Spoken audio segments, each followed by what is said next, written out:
The year is just 2 months old. Already, catastrophe in Argentina as a scorching heatwave sparks raging wildfires. Deadly landslides devastate Brazil's historic mountain town of Petrópolis.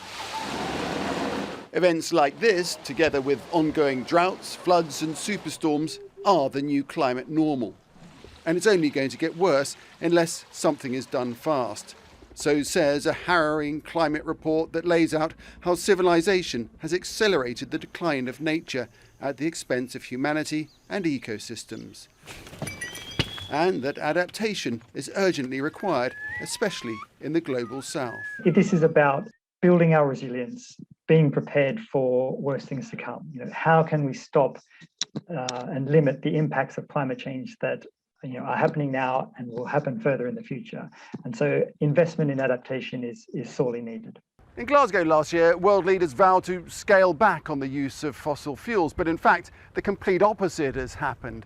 Emissions are soaring as global demand for energy has increased, with economies bouncing back from the effects of the pandemic. Oil and gas prices have spiralled. Despite promises, banks are investing heavily, particularly in coal. If we move out of polluting fossil fuels such as coal, oil and gas and into clean renewable energy sources such as wind and solar, we will cut emissions and limit the global temperature rises. And as I said, that gives chance for adaptation measures to work.